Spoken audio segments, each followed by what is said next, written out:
Jonathan. Welcome back to the Blind Judgment Podcast. Dang, we're getting right into it. We are getting right. Well, do you want to banter a little bit before or what? We're going to banter, but I'm just saying you got right into the name calling. Oh, shit. My bad, dude. Nah, I mean, it's cool. So, first of all, can we welcome people back? Yeah, you do that. You start us off. Welcome, everyone, to Blind Judgment. This is officially the first episode of Season 2.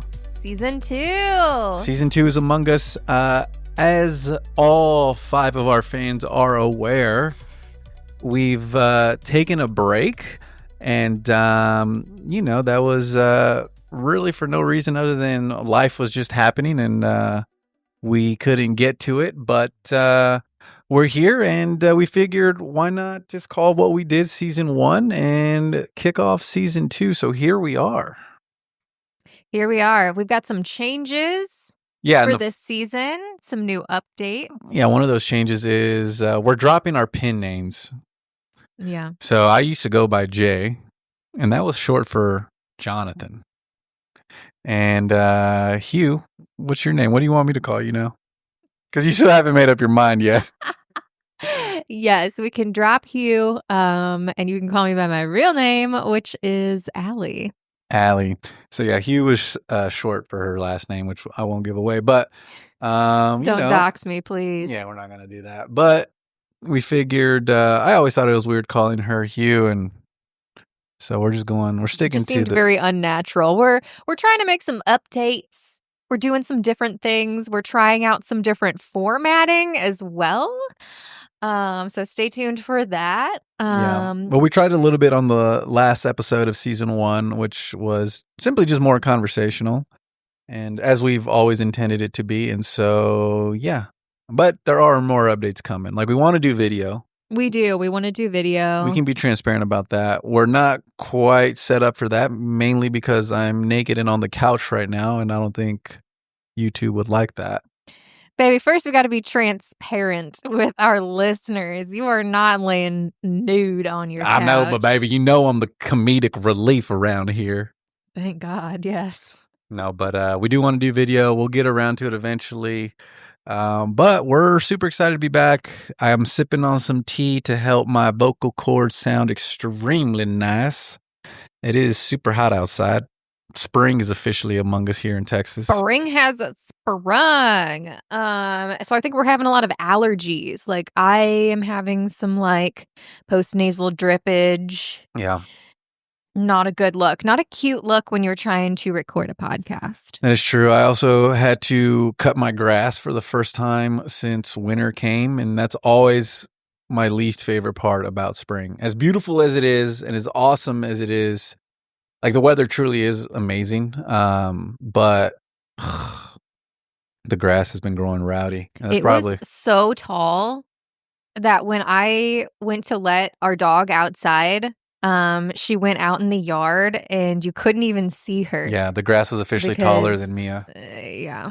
So I took care of that, though. That's probably why the allergies are in full blast, because all the grass the G's are off the charts. The G's are off the chart. But anyways, what do we get What's been going on with you? First, before we even get into anything, how are you? What have you been up to?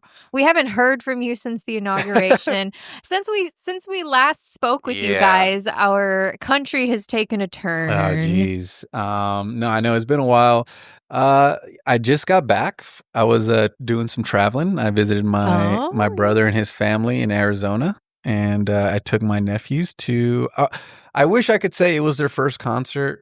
It wasn't their first concert, but it was one of their first. It was their first time seeing the Deftones. And that's one of my top 3 favorite bands of all time. I'm dating myself, but whatever.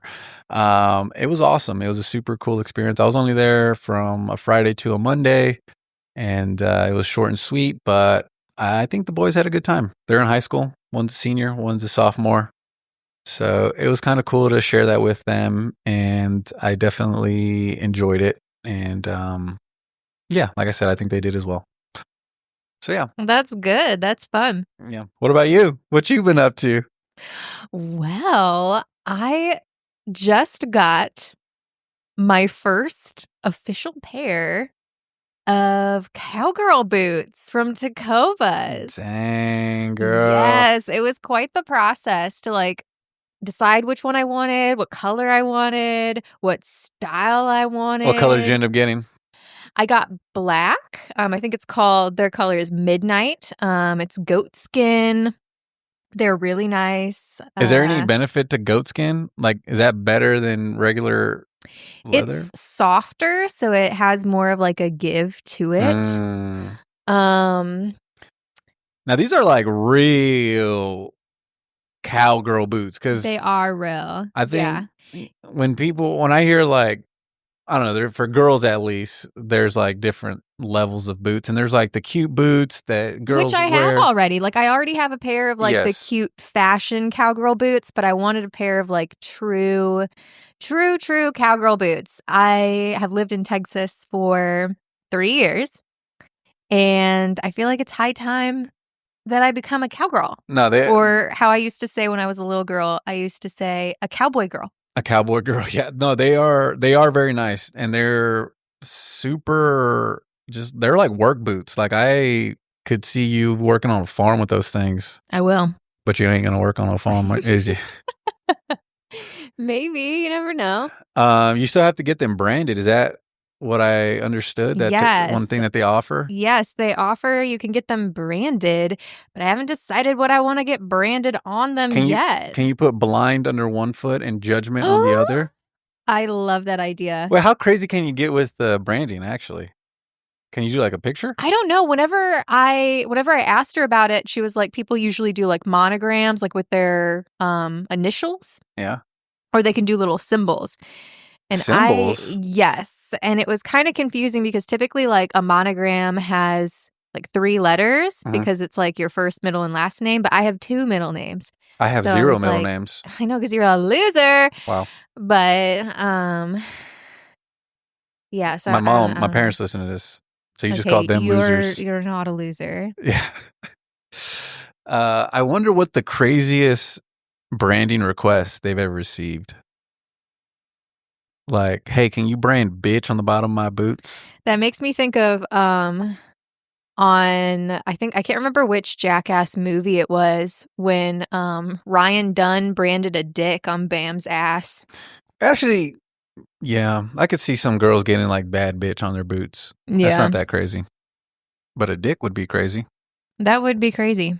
Yeah. To put on your boots and on your body. Yeah.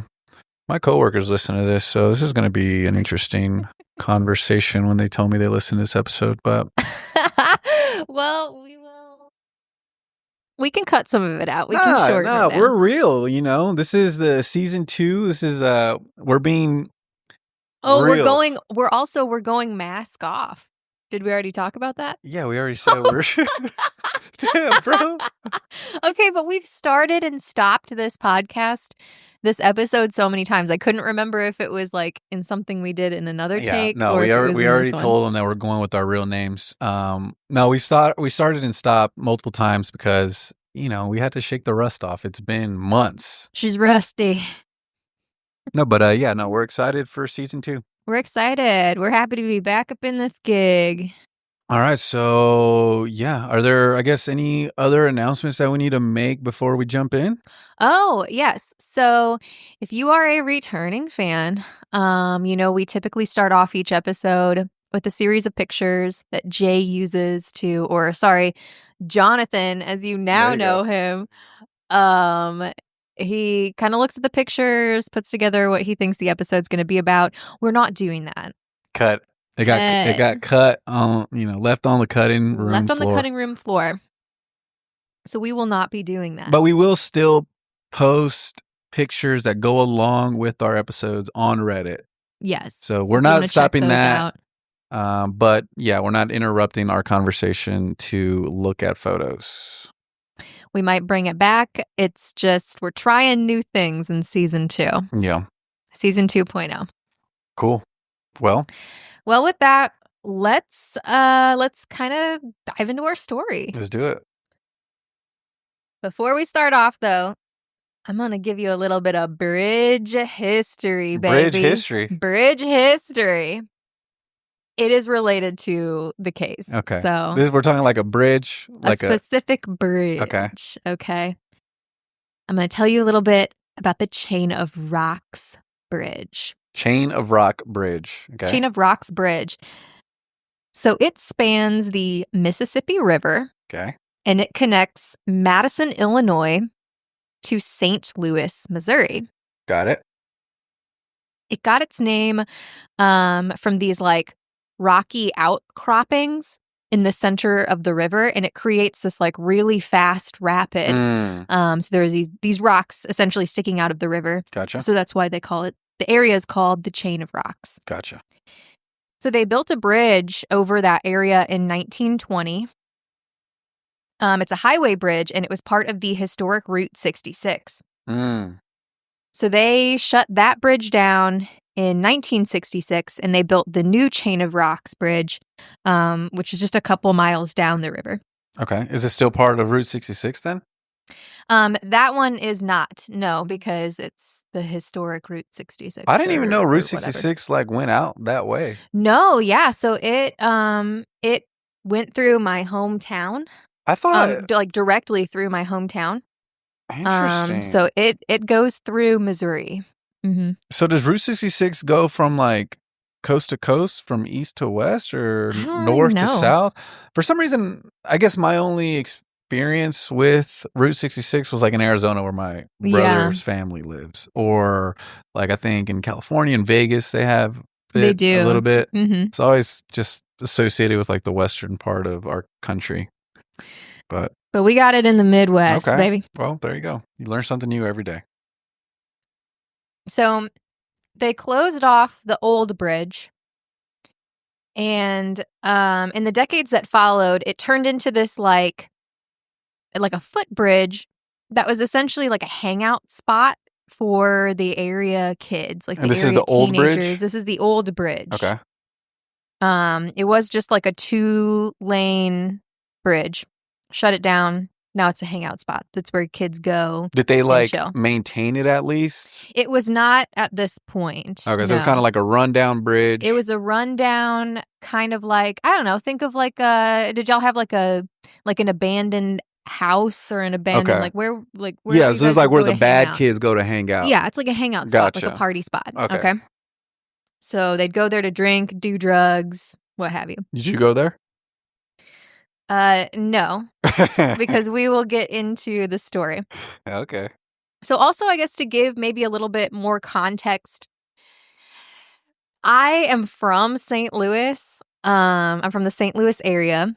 Lived in St. Louis for many years. So I'm pretty familiar with this area. My dad is from right around where this bridge is. It's considered North St. Louis. Okay. And unfortunately, this is an area that's pretty overrun with crime and a lot of gang violence. It's a beautiful, beautiful area right by the river. But unfortunately, it's kind of like the rough area of town. Right. Okay. Understood. Yeah. So let's get into the actual case itself. All right.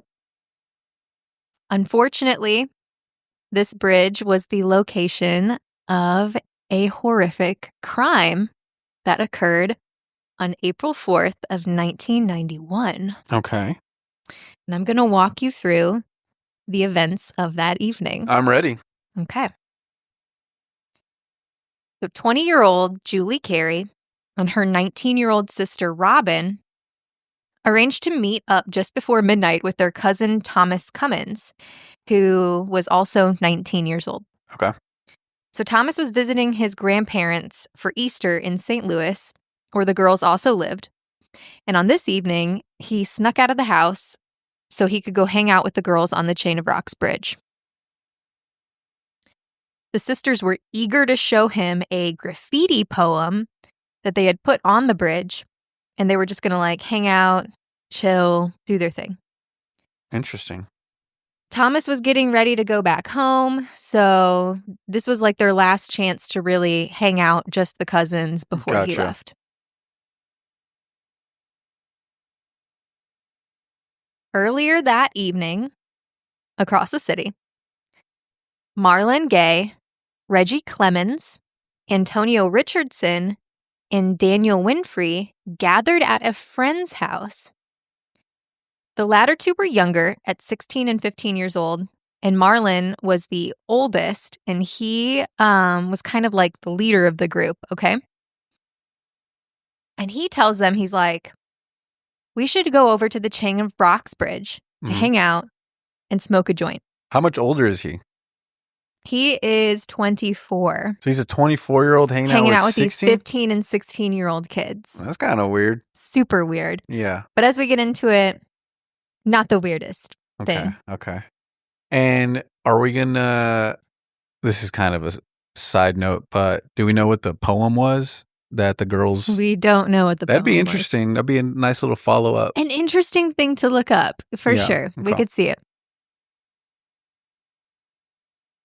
So they leave their friend's house, and they arrive at the bridge around 10 p.m. So while Robin, Julie, and Thomas, the first group that we discussed, they are walking towards the Illinois side of the bridge. Got it. They encounter the group of boys. After a brief greeting, Daniel asked for some cigarettes, which one of the Kerry sisters provided him with. While they're having this interaction, Marlon demonstrates to Thomas and the girls how to climb down this manhole that's in the bridge to access this metal platform underneath it that leads out to this concrete pier that supports the bridge. So he tells them, if you go down here, climb down under the bridge, you can climb out, and it's like a lookout spot. I wonder if he was trying to, like, impress the girls, like, look For cool. Sure. Probably like, oh yeah, I know a thing or two. Yeah. Them boys from Illinois. Well, they're from St. Louis. Oh. Which is in Missouri. Oh, I thought they were on the Illinois side of the bridge. They were heading towards the Illinois side of the bridge. Okay. I swear I'm listening. Please. Honey, you didn't even know where Missouri was when we met, so. All right, this is true, but we don't have to get into my stupidity. All right. So he shows them that lookout, and he tells Thomas that that platform is a nice place to be alone with a woman. Oh, he's for sure trying to show off. Creep. So after this, the two groups part ways, and the Kerry sisters and Thomas, they head east toward Illinois, and the boys group goes west towards Missouri. Okay. So as they walk away, the group of guys start talking about robbing the other group. Jeez. Marlon, again, he's the leader. He smiles, claps his hands, and he says, yeah, I feel like hurting somebody tonight. Dude, what kind of weed are they smoking over there? Bro, it's like, I feel like these are all the horror stories, like back in the 20s when they were trying to ban marijuana, like Reefer Madness style. And they're like, you smoke and you're going to want to hurt people on a bridge. Like, we always like, that's so unlike, that's not what happens when you smoke. But apparently that is. Apparently it is. Yeah. Unfortunately, I love St. Louis. I could talk all day about St. Louis, but it is a very violent city. It's, I think, the most dangerous city in the U.S. And I think it's the third most dangerous in, like, the world. Like, it's for violent crimes. Yeah. So it's the crime is really rough. Yeah. And apparently if you smoke dope, you get even more violent. You will commit those crimes. Why'd I sound? I've been sounding like Nancy Grace this entire episode. I mean, with your hair and the glasses and the way they look, you kind of... You will commit those crimes. I like it. Sean P. Diddy Combs. Where is she from? Anyways, that's not important. I don't know. It's not important. Let's get into the story. Oh, God. It's like the most darkest shit. So yeah, he decides that he thinks that the group should rob the people. He feels like hurting someone tonight. The four of them turn around make their way towards the east end of the bridge. And while they're doing this walk, they start talking. They make this plan to subdue Thomas and then sexually assault the girls. Jeez. So they're following really close behind the Kerry sisters and Thomas.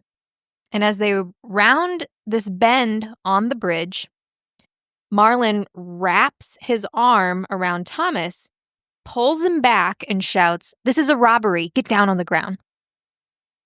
And he complies. And he's like, "If you look up, we are going to shoot you in the head." Dang. So meanwhile, the other three in the group, they grab Julie and Robin, and the girls start to scream. So the girls are treated the same as Thomas. They tell him they're going to shoot them if they don't stop screaming. Daniel holds Robin down to the ground. He uses his jacket to cover her face. Reggie Clemens strips Julie of her clothes and assaults her while Antonio Richardson restrains her. Dang. And do we know, did they really have a gun? They did not have a gun. Okay. They're just making threats. They're making threats. So at some point, as the girls are being attacked by the rest of the group, Marlon approaches Thomas, who is still lying face down, and he says to him, "I've never had the privilege of popping somebody. If you lift your head to look, I'm going to pop you." This guy's watching too many movies. Pretty much. One would assume so. So after he makes that threat, Marlon goes over to where Daniel has Robin held down, and with the help of Reggie, he proceeds to tear Robin's clothes off, and he assaults her as well. Damn.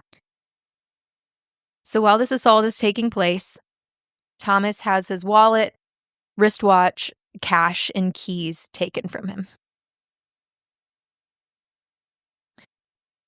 So after the assault, Antonio Richardson pushes Julie into the manhole.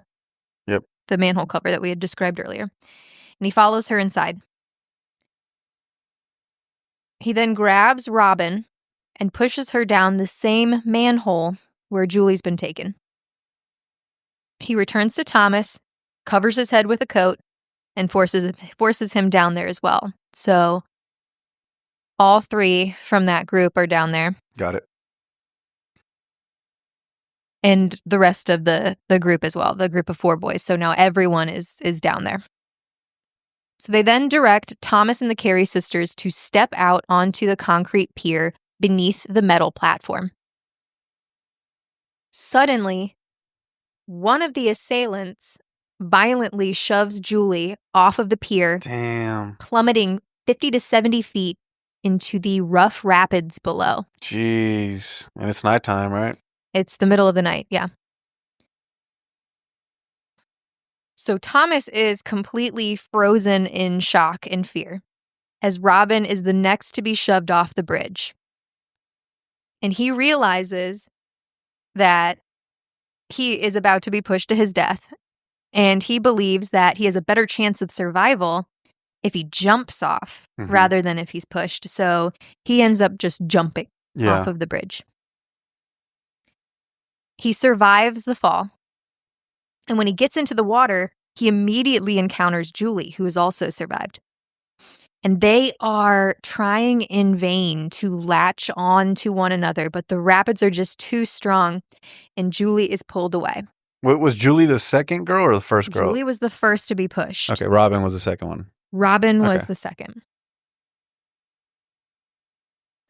Unfortunately, Julie drowned in the river, and her body was eventually discovered 3 weeks later down in the Boot Heel of Missouri, about 193 miles south.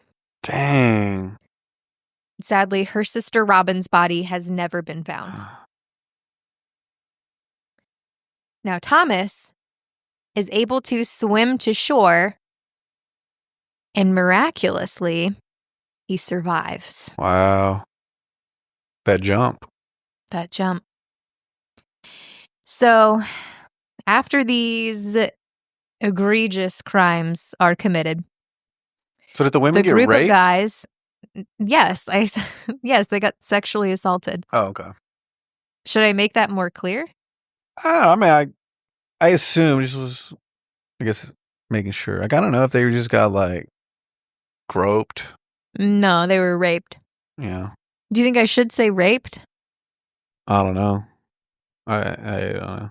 Again, like again, I was just with my nephews. They're this age. To sit, like, you know what I'm saying? Like, for them to like rape somebody, like a 15-year-old, 16-year-old, that is just gnarly. It's horrific. Like Marlon, okay, you're a 24-year-old dude. I get it. But the younger kids, it's just weird. Maybe we should talk a little bit more about so with St. Louis, the public schools in St. Louis City are not accredited. So that means like if you graduate from these schools, you can't get into college. Right. So because they're very limited to opportunities outside of school, Right. the gangs and the extreme crimes and the extreme violence starts extremely young. So this is pretty common for St. Louis. I'm very close with the person who worked in the juvenile court system in St. Louis City. Yeah. And a lot of these offenders were 15, 16 years old, and they would rape, murder, commit the most insane, heinous crimes. Yeah, that makes sense. I guess I have a very sheltered perspective, I guess. Yes, and unfortunately, just in St. Louis, you see these extremely young kids committing, and then unfortunately they are ultimately tried as adults, and then they spend their lives in prison. Yeah. So, okay, so sadly, yeah, okay, so that's just what it's like. I guess it's like a city thing, a regional thing. Yeah. Okay, got it. So after these egregious crimes are committed, Thomas swims to shore. He's alive. Gets ashore. The group of boys quickly proceed to their car. They drive to a gas station in Alton, Illinois, which is just over the river. They use the money that they took from this group, from their victims, to buy food and cigarettes. And afterwards, they go to this lookout point. It's called the Chair, and it's this really beautiful lookout point over the Mississippi River. Okay. Which, if you don't know, the Mississippi River separates Missouri and Illinois. I guess I should have said that in the beginning. So at this time, we're getting close to sunrise? Yes, because they're going to watch the sunrise. Okay. And they just sit, observe the water. And while they're there, they're saying things like, they'll never make it to shore. And they continue to brag and boast about the murders and assaults that were just committed. Yeah. So, yeah. What do you think about that? Where are your thoughts? Yeah, no, I think it's just crazy, again, that these little kids committed these crimes. It's very sad. Very, very sad. Yeah, like we had just mentioned, it's a rough system. It's very archaic in St. Louis, and that is just it's a pretty common story. Yeah. I wonder what Thomas did when he got to shore. Like, did he know what direction to run in? Did he just pick a direction and run? Did he see some kind of establishment that he can run to? It'd be interesting to see how that all panned out. Where did he go? Yeah, what was his next move? So, and the name of the road escapes me, but it's a big road, a big street in St. Louis, but it follows along the river. So I would assume, because he does swim to shore on the Missouri side. Okay. So all he really had to do is just get to the shore, climb up, and then the road is right there. Gotcha. So probably flagged a car down. Probably flagged somebody down. You're also in the middle of North City. So is that a good place? There are a lot of businesses there. It's a city. Yeah. So let's get into the investigation. So obviously, Thomas goes to the police.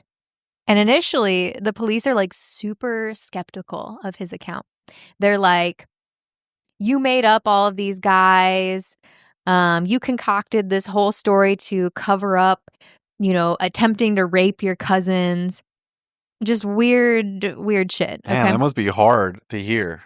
Oh, I can't even imagine. You just survived this terrifying attack and nobody's believing you. Super But frustrating. par for the course for St. Louis City cops. Anyways, they theorize that Julie fell from the bridge while she was trying to get away from him. And that led Robin, to jump in to save her, which ultimately led to both of their drownings. They initially charged him with murder, but he was released due to lack of evidence. They charged Thomas with murder? They charged him with murder, but then they had to release him because they literally didn't have anything. Jeez.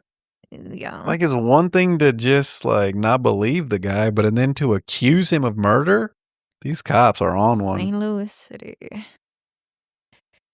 Subsequently, so like years later, he ended up securing a settlement from the St. Louis Police Department regarding the manner in which they interrogated him. Nice. So at least there's something happened. Yeah. At least there's a positive out of this. I guess that's something. But not long after Thomas was released, Daniel Winfrey, who was the 15-year-old boy in that group, he confesses to his parents about his involvement in the murders, and they immediately take him to the police. Oh. And he talks, and he tells everything. He essentially corroborates the story that Thomas had told the police originally. Jeez. Imagine being a parent and having to drive your 15-year-old kid to the police station to admit to a murder. You have to turn your own 15-year-old kid in. Yeah. Gosh, that's hard. That must be hard to do. So he pleads guilty to second-degree murder and forcible rape. And he ends up testifying against the other 3 defendants during the trials. And he ultimately received a 30-year sentence. He was released in 2007 after serving 15 years. Oh, wow. Okay, that's one of them. So Reggie Clemens, he received 5 charges, okay? He received 2 counts of second-degree murder, 2 counts of rape, and 1 count of first-degree robbery. He's found guilty, and he was sentenced to death.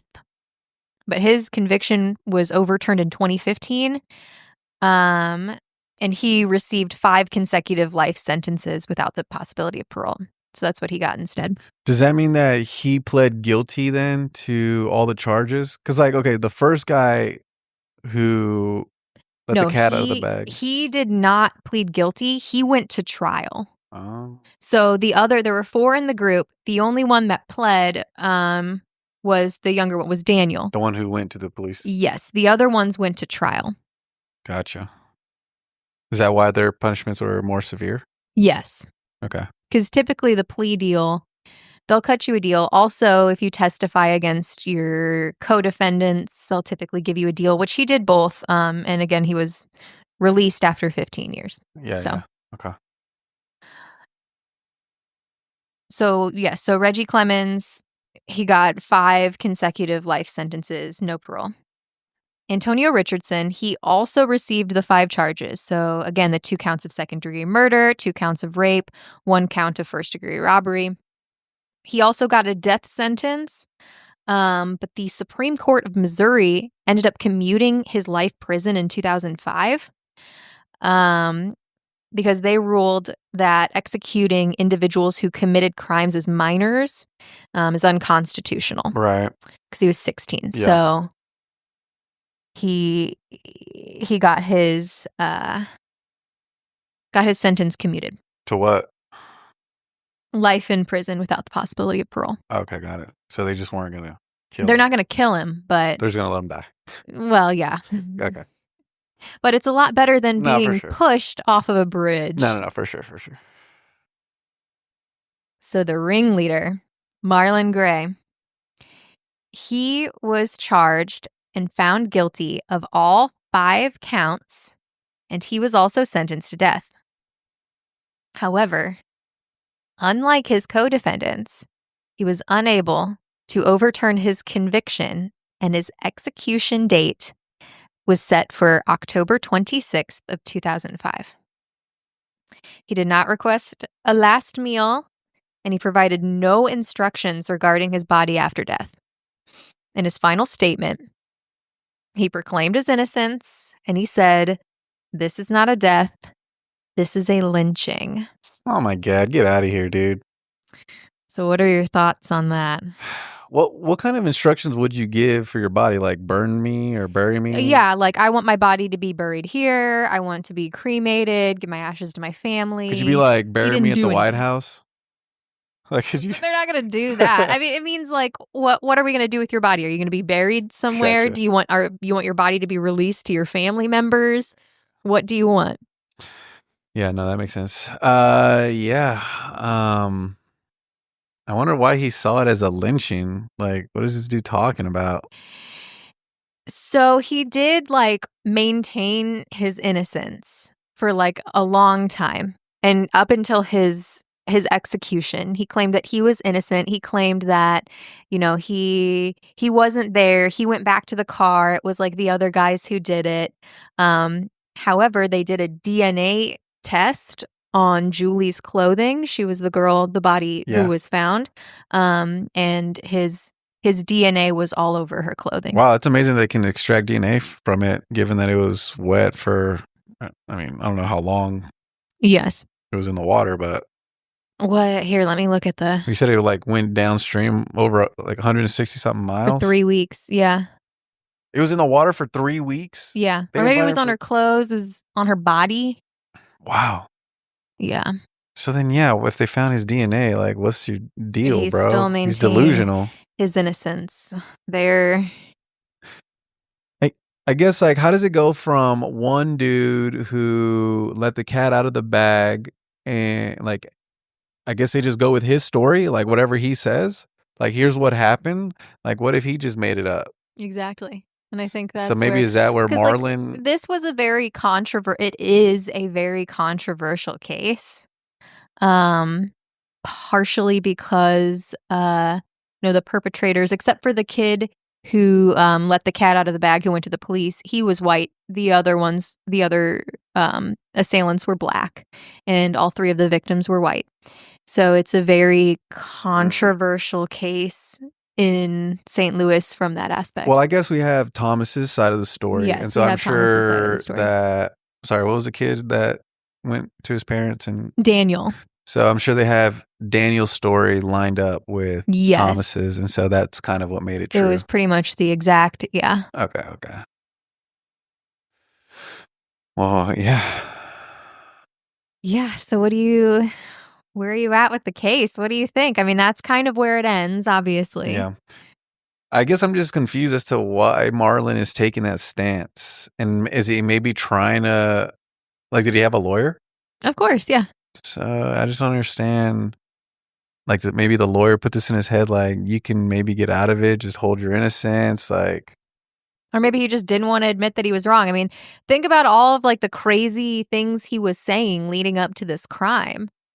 Like, he is a delusional criminal. How do we even know they said that, Did you just make those details up? I did not make those details up. They are from the court case. They are from the transcript from his case. So I wonder if the other dude said, oh, and then Marlon said, yes, I want to hurt somebody. Yes. Yeah.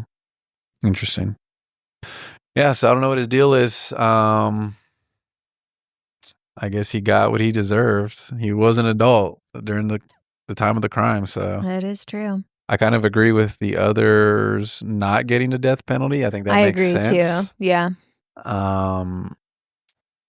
Do we have an update on their lives? Like, they're in prison. I know they're in prison, but You know, are they doing?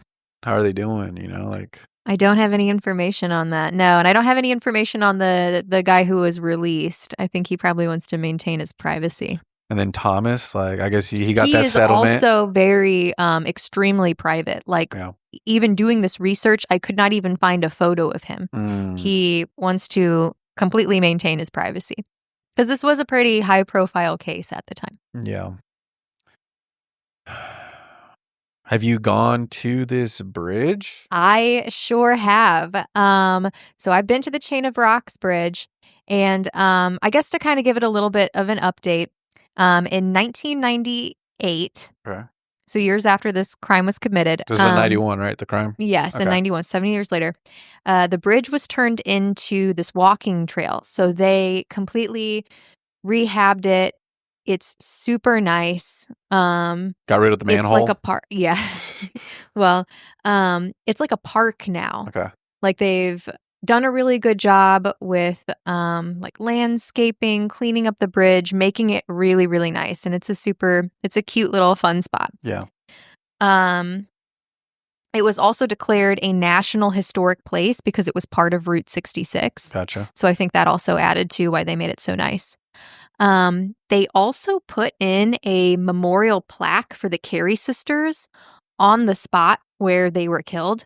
And I've actually been there. I have been to that spot. I've seen it. That's actually how I learned about this case. Oh, from seeing the plaque? From seeing the plaque. Because I went on a walk there with my family. And we saw the plaque, and it was it's really beautiful. I have a picture of it. We can put it on Reddit. But it's like, you know, in memory of the Kerry sisters. And I remember being like, wow, I wonder what happened here. Like, I just assumed like maybe they got into a car accident because it was a bridge. Right. But yeah, upon looking it up, it was a murder. Such a horrific case. They should have just named the park like Kerry Park or something. Yeah. Yeah, it's super sad. That would have been nice. Yeah. But it was just it was crazy to be there, to be in that spot, in that specific spot where it happened. Where evil took place. Yeah, it's crazy thinking back, because I will say the rapids are really intense right there. Like, that's probably the most intense part. It is, like we talked previously, like in the episode, it's right at this bend, where it kind of looks out towards the river, so it's like at the most rapid spot. So I can only imagine what it must have been like to fall from there, to jump from there. Is it pretty wide right there too? The river? Yes, the Mississippi River is huge. Yeah. Dang, that's crazy. It is definitely crazy. And that is the end of the road. No pun intended. Well, that's cool. It kind of fits the theme of Mask Off, you know? It's a little bit about your hometown. It is. St. Louis. Yeah, super sad, but good episode nonetheless. And yeah, I think maybe the next one will be mine. Let's do the next one as yours, for sure. Cool. That would be really fun. Well, I hope you all enjoyed it. We will be posting the pictures on Reddit so that you can check those out. And until next time. Oh, I'm so glad. I'm so happy to be back recording this podcast. It does feel good. It's a good time. Awesome. Well, I had fun. I hope you, the listener, had fun as well. And yeah, we'll catch y'all on the next one. We'll catch you on the next one. Bye-bye. Later, y'all.